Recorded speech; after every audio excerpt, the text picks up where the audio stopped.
Stephanie adalah seorang gadis kecil berusia 9 tahun yang telah ditinggalkan oleh orang tuanya. Dia tinggal di rumah sendirian dan mengurus dirinya sendiri. Teman satu-satunya adalah mainan kura-kura yang dia beri nama Francis. Dalam kesehariannya, Stephanie menonton kartun, bermain piano, menyiapkan smoothies untuk dirinya sendiri, dan menghabiskan waktu bersama Francis. Suatu hari ketika Stephanie sedang nonton TV, berita menyiarkan situasi dunia yang menyedihkan, kekuatan supernatural mendatangkan malapetaka di berbagai negara. Karantina pun diumumkan dan orang-orang diminta untuk tinggal rumah mereka. Stephanie tidak memperhatikan hal-hal seperti itu dan hanya beralih nonton kartun favoritnya.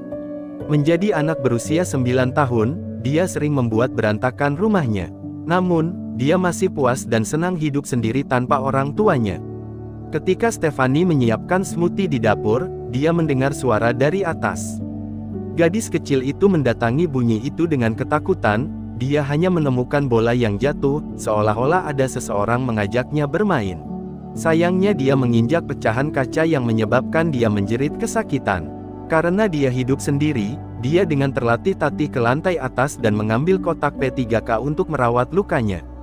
Pada malam hari, Stephanie menyiapkan makan malam dan menyajikannya di atas piring untuk 4 orang dalam keluarga. 2 untuk orang tuanya, dan 2 lainnya untuk saudara laki-lakinya dan dirinya sendiri. Kemudian dia menyikat giginya dan tidur setelah membaca dongeng untuk bonekanya Francis. Keesokan paginya, Stephanie mengajak Francis dan mendesaknya untuk bermain petak umpet. Kemudian dia langsung pergi ke sebuah ruangan dan bersembunyi di dalam tenda. Stephanie mendengar suara makhluk berbahaya yang datang dari luar rumah. Sangat ketakutan, dia menutup mulutnya dan mencoba untuk tetap diam agar tidak ketahuan. Monster itu pergi ketika tidak melihat siapapun. Setelah beberapa saat, Stephanie keluar dari tendanya dan pergi ke jendela untuk melihat monster itu. Sayangnya dia tidak melihat siapapun dan menyimpulkan bahwa makhluk itu telah melarikan diri ke hutan. Dia kemudian memberitahu Francis bahwa monster itu tidak suka dengan suara, jadi mereka harus tetap diam agar selamat. Sore hari, saat Stephanie bermain sepak bola dengan Francis, dia memperhatikan kelinci peliharaannya, berkeliaran di sekitar taman. Entah bagaimana kelinci itu berhasil keluar dari kandang. Ketika malam hari tiba dan dia sedang menyikat gigi, listrik tiba-tiba mati dan membuatnya ketakutan. Dia kemudian bergegas ke kamar kakaknya Paul dan memegang tangannya. Anehnya, tangan itu terlihat pucat dan lemah, seolah-olah dia sudah habis hidupnya. Namun ketika Stephanie meminta Paul untuk melindunginya, tangannya mulai bergerak, memperlihatkan bahwa kekuatan supernatural mengendalikan Paul. Kemudian di malam itu dia mendengar ledakan keras yang membuatnya takut.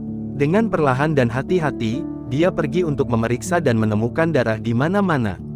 Gadis kecil itu mengikuti jejak darah dan menemukan kelinci peliharaannya, terluka parah di atas meja. Dengan marah, dia memasuki kamar Paul dan menyalahkan dia atas kematian kelinci dan kepergian orang tua mereka. Kemudian dia mengambil tongkat baseball dan mulai memukul tubuh Paul. Malam berikutnya, hujan turun dan listrik tiba-tiba mati. Stephanie pergi ke ruang bawah untuk mengambil lilin, dan saat berada di sana, dia memperhatikan itu mesin cuci bergetar hebat, seperti seseorang terjebak di dalamnya. Dia takut dan langsung berlari ke tenda darurat. Tiba-tiba, Stephanie mendengar seseorang membuka pintu. Dia berjalan ke bawah untuk memeriksanya dan melihat air sudah membanjiri lantai. Dia berpikir seseorang telah berhasil menyelinap ke dalam. Saat petir menyambar, dapat dengan jelas terlihat seseorang berdiri di belakangnya. Tetapi yang mengejutkan ternyata itu adalah orang tuanya yaitu Eric dan Jane yang kembali. Gadis kecil itu bersatu kembali dengan orang tuanya. Keesokan harinya, Jane mengganti bajunya di depan Stephanie yang mengira dia sedang tertidur. Namun gadis kecil sudah bangun dan menatap ibunya dari belakang.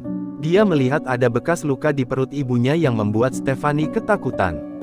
Kemudian, dia melihat ayahnya membawa balok kayu, mencoba menyiapkan pagar di sekitar rumah. Dia mengatakan dia melakukan ini untuk melindungi rumah dari monster. Melihat ini, Stephanie bergegas ke kamar kakaknya tetapi tidak menemukan tubuhnya. Kemudian Stephanie berjalan ke hutan untuk mencari tubuh Paul. Tetapi yang membuatnya kecewa, orang tuanya telah menguburkan Paul di dekat halaman belakang. Pada saat yang sama, dia dipanggil oleh orang tuanya. Ibunya berkata untuk tidak pernah keluar dari pagar tanpa izin mereka. Gadis kecil itu mengungkapkan keinginannya agar Paul kembali ke rumah. Keesokan paginya saat sedang sarapan, Stephanie bertanya kepada ibunya mengapa dia meninggalkannya sendirian di rumah. Jane menjawab karena mereka mengira Stephanie sudah ditangkap oleh monster itu.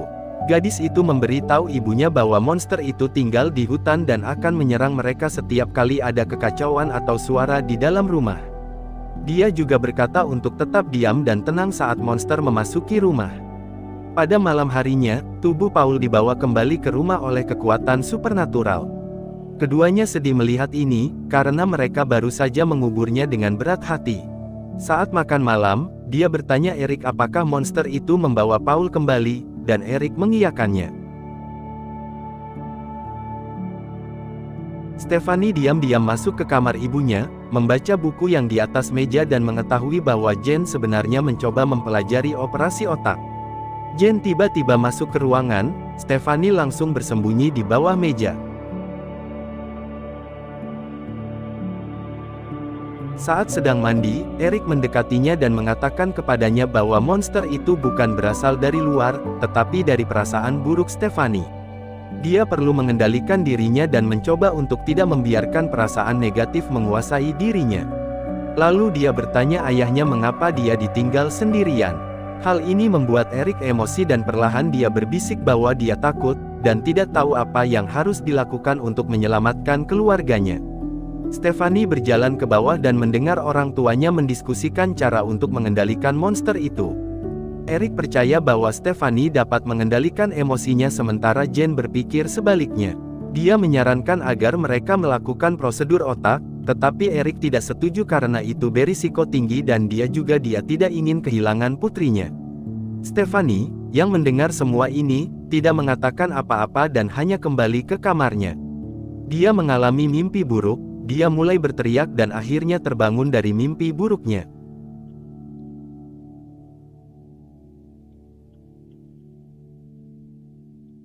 Orang tuanya datang dan menghiburnya. Stephanie memberitahu Eric bahwa dia melihat monster itu membunuhnya dalam mimpinya, dan begitu dia mengatakan ini, pintu terbuka secara tiba-tiba dan kekuatan supernatural yang tak terlihat menarik Eric keluar. Jane langsung menggendong Stephanie dan membawanya ke dalam lemari.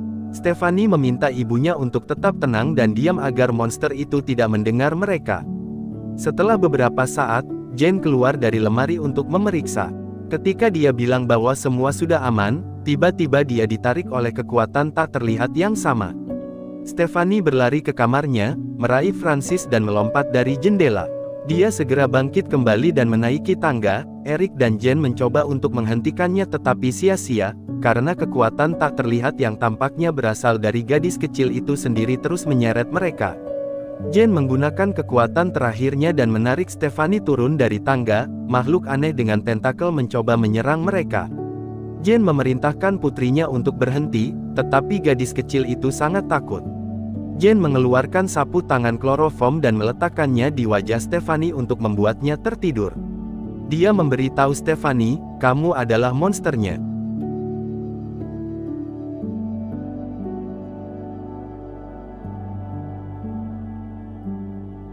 Eric mengungkapkan bahwa dia memiliki monster yang mengendalikan pikirannya.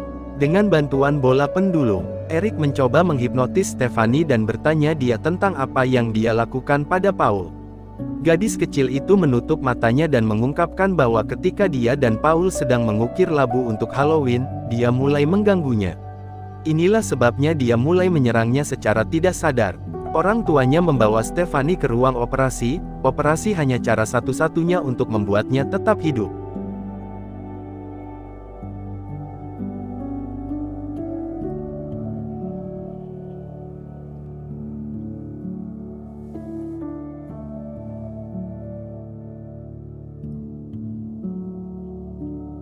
Tepat sebelum memulai operasi, gadis kecil yang kerasukan itu sadar dan menghancurkan seluruh lab dengan kekuatannya. Di adegan berikutnya, Eric sedang menonton berita yang menyebutkan bahwa prosedur medis yang dilakukan di seluruh dunia untuk merawat anak-anak seperti Stephanie telah salah. Sejumlah besar dokter dan tenaga medis lainnya telah terbunuh dalam proses tersebut. Dalam berita tersebut, disebutkan juga bahwa prosedur medis adalah harapan terakhir untuk menemukan obatnya. Kini setelah gagal, satu-satunya pilihan yang tersisa adalah menghabisi hidup anak-anak yang menderita kondisi langka ini. Di pagi hari, Stephanie bertindak seolah-olah tidak terjadi apa-apa. Eric dan Jane berencana untuk menghabisi hidup putri mereka dengan meracuni coklat panasnya.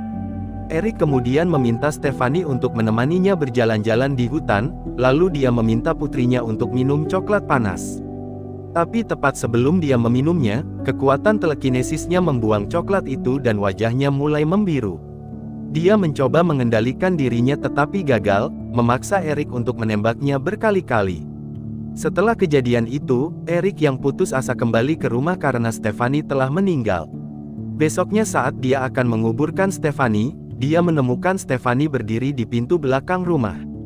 Eric tercengang dan tidak bisa berkata apa-apa, tetapi Stephanie tidak memberinya kesempatan dan melemparnya dengan kekuatan telekinesisnya. Dia kemudian menuju ke kamar mandi mencari Jane. Dia menusuk Eric dengan pisau dan mematahkan tulang Jane dan mereka pun habis hidupnya. Di adegan terakhir, dia menghancurkan seluruh rumah dengan kekuatan telekinesisnya, menyeret orang tuanya dan meninggalkan mereka di kuburan Paul. Stephanie telah diambil total oleh monster itu.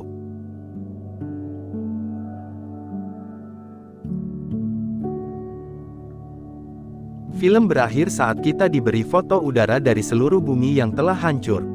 Ini menunjukkan bahwa beberapa anak-anak lainnya dengan kemampuan telekinesis masih hidup. Terima kasih telah menonton.